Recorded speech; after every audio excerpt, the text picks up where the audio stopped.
नमस्कार, मी ॲडव्होकेट नीता जोग. मी नागपूर हायकोर्टात 40 वर्षापासून वकिली करते.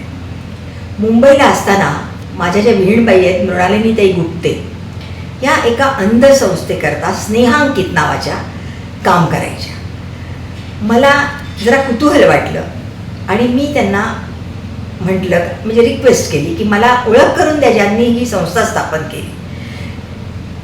मला आणखीन आश्चर्य ह्याचं वाटलं की स्वतः अंध असून परिमलाताई भट यांनी या संस्थेची स्थापना केली आणि त्यांच्या कार्याचा आवाका बघून मी अवाकच झाले. त्यामुळे मी विचार केला की ह्यांच्याकरता आणखीनही यांचं काय काय आहे बघावं, म्हणून मी वसईचं शिबिर अटेंड केलं. तिथे मला दिसलं की अंध मुलांना प्रशिक्षण देण्यात येत आहे. म्हणजे जसं की स्वयंपाक कसा करायचा किंवा सिग्नलवरून क्रॉस कसा करायचा रोड किंवा काठी घेऊन कसं चालायचं.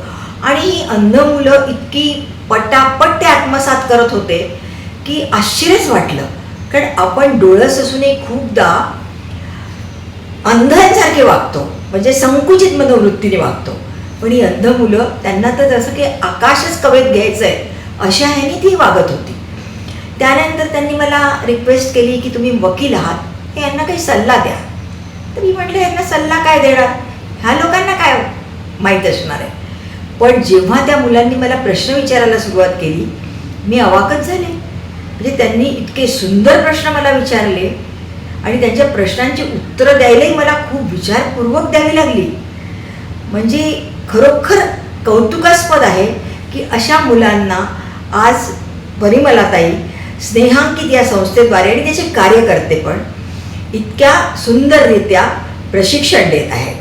माझी अशी इच्छा आहे की अशा टाईपच्या संस्थांना सगळ्यांनी मदत करावी, कारण अशा अंध मुलांना खरोखर गरज आहे आणि परिमलाताईसारखे खूप कमी लोक असे काम करतात.